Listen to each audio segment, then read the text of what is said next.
Hey folks, and welcome to another video of mine. In today's video we're going to be talking about my experience of owning a PS4 Pro and a pre-owned PS4 Pro in 2021. Well, I got myself the PS4 Pro late last year, and I've used this console extensively.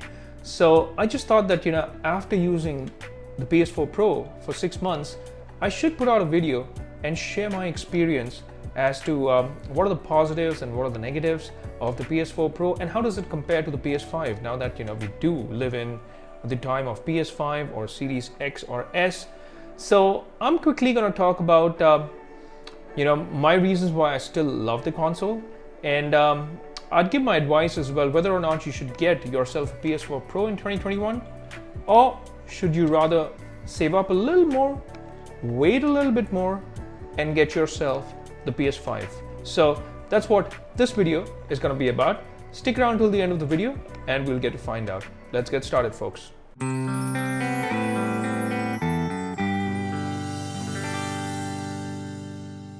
Alright, the first thing that I really love about my PS4 Pro, and like I said, I've used this extensively for the last 6 months.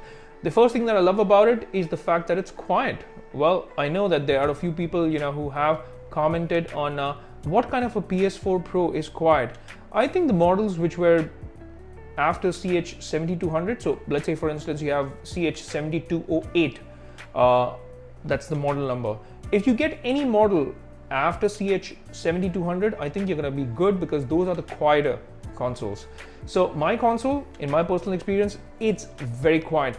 I do not get any fan noise, or it does not get noisy most of the times. Now, the reason why I say most of the times is because I've realized that in a few games like Mass Effect Andromeda, I did notice some fan noise, so it was comparatively louder. But in general, even when I've played Assassin's Creed titles like Valhalla and Odyssey, it's been quiet. It does get warm, in fact it gets hot, but it stays quiet for most of the time. So I love that about the PS4 Pro. And I've heard a lot of people speak about the fact that the PS5 gets noisy, and in comparison to the other guys from the block, which is Xbox Series X and X and S, which are comparatively quieter, the PS5 seems to be in a noisier place right now.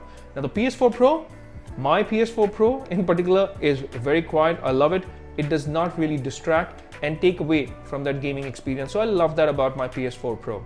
The second thing that I love about my PS4 Pro is the fact that the amount of games that are available in your PlayStation Store is massive. You have so many titles to choose from.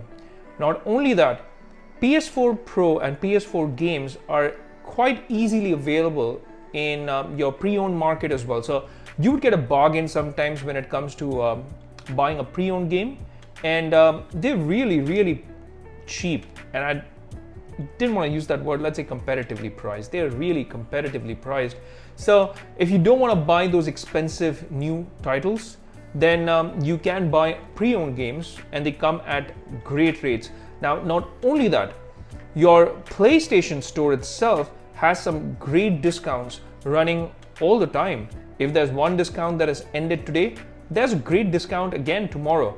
And some of the titles that you can get your hands on could be as cheap as 250 Indian rupees. I think I bought Mass Effect Andromeda for 250 rupees, and what a deal. 250 rupees is $4 approximately. That's how much it is.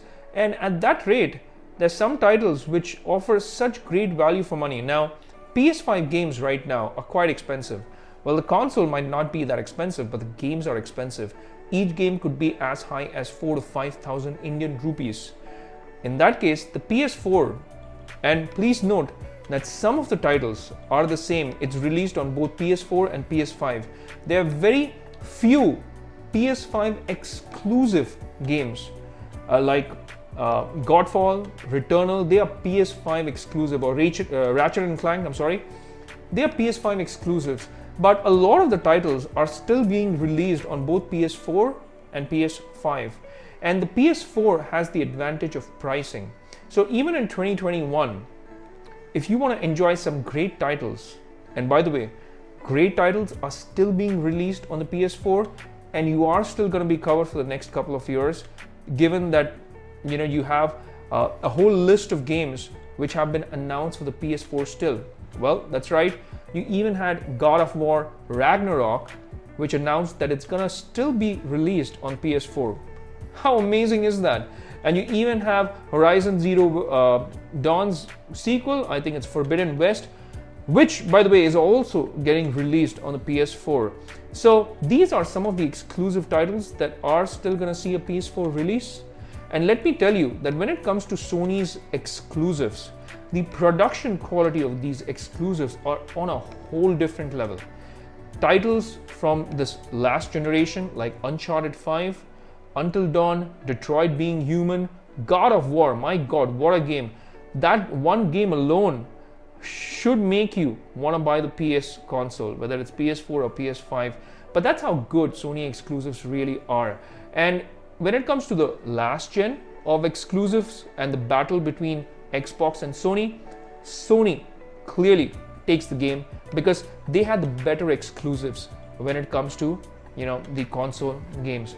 So the game titles that are available on the PS4 are still fantastic. You're not going to be disappointed, and they have these great discounts running all the time. Let me show you a quick example of that as well. For instance, if you take a look at the game Metro, it's available for 299 Indian rupees. In fact, some of these games like Resident Evil Revelations, the deluxe edition, and this is the deluxe edition.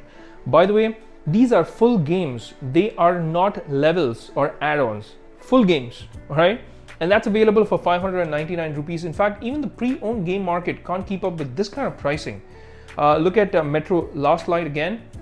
It is only 249 rupees. In fact, I remember buying Mass Effect Andromeda for 249 rupees. It says unavailable because I already bought it and I enjoyed gaming on it. The PS4 Pro comes with the enhancements. So you would find a small little badge or a title where it says it's enhanced for PS4 Pro. That means some of the shaders or some of the graphics, they've all been enhanced, upscaled for the PS4 Pro. So there are some games where you can actually take advantage of 4K graphics. Well, it's checkerboard 4K, but hey, it's still 4K. And there's hardly a difference that you would notice between native and this checkerboarding type of 4K.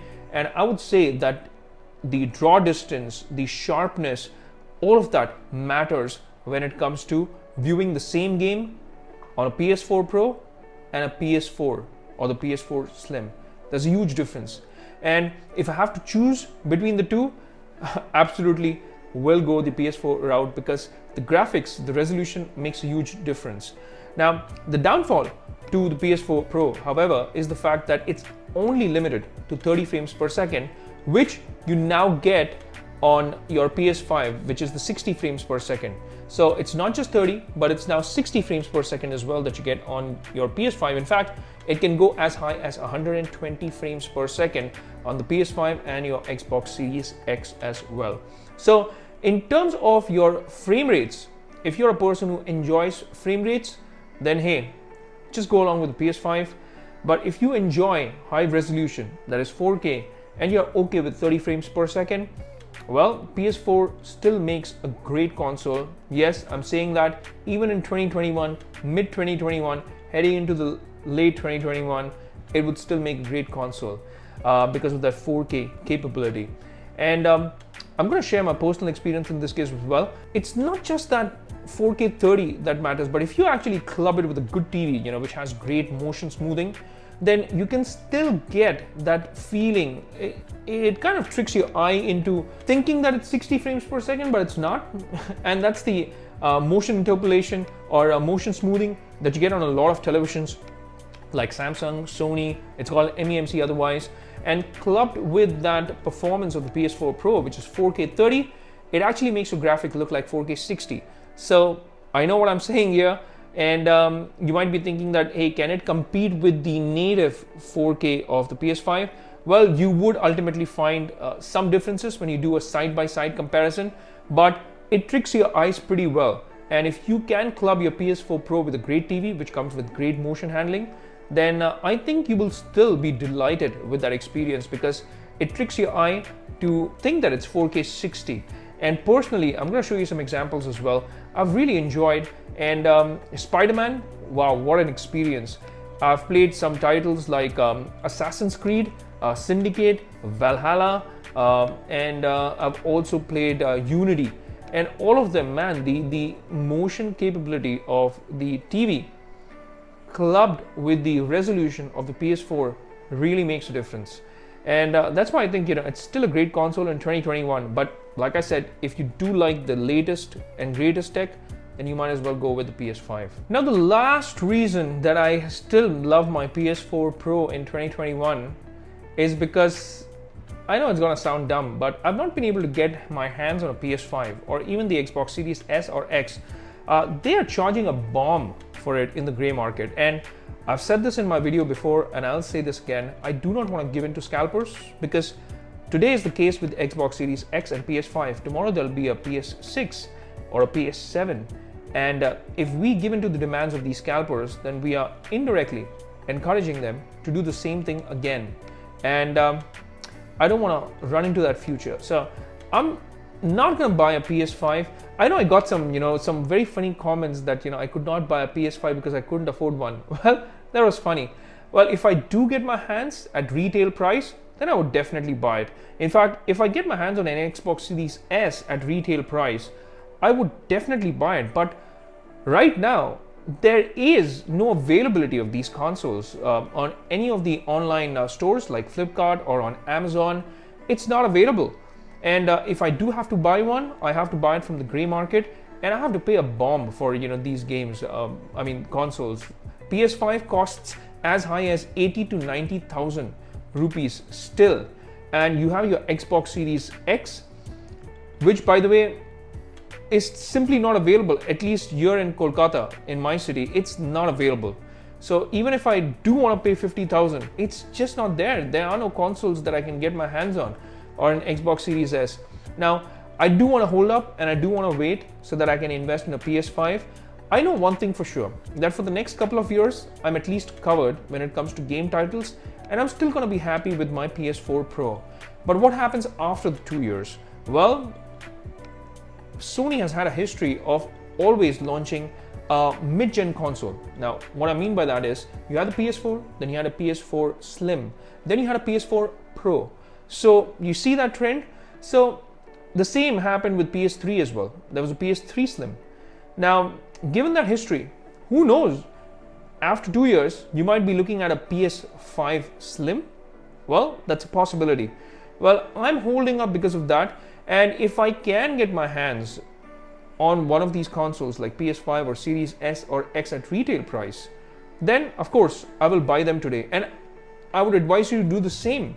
If it's available in your city, if you're getting it at retail price, then go ahead and buy the PS5 or the Series S or X. Don't buy a PS4 Pro. Don't buy a last gen console when you can get your hands on the current gen. It might be $100 more expensive, but it's totally worth it.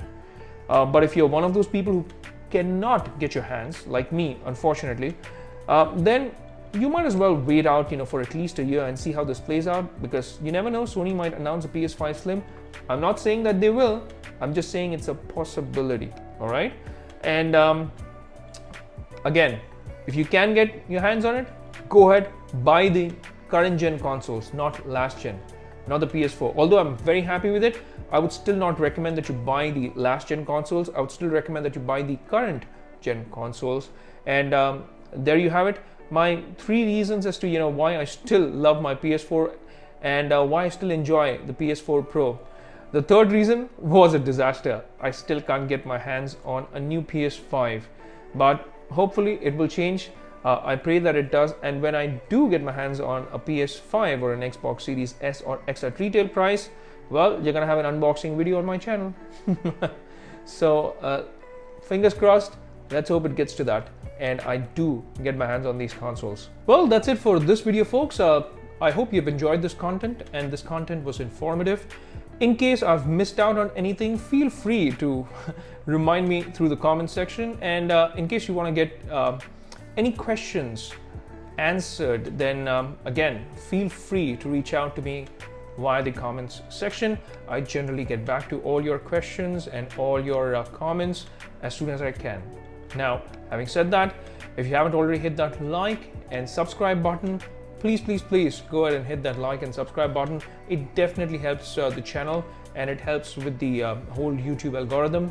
And in case you want to get notified with all my latest videos, then do hit that bell icon as well, because you're going to get a notification that I've released a new video of mine every time I do that.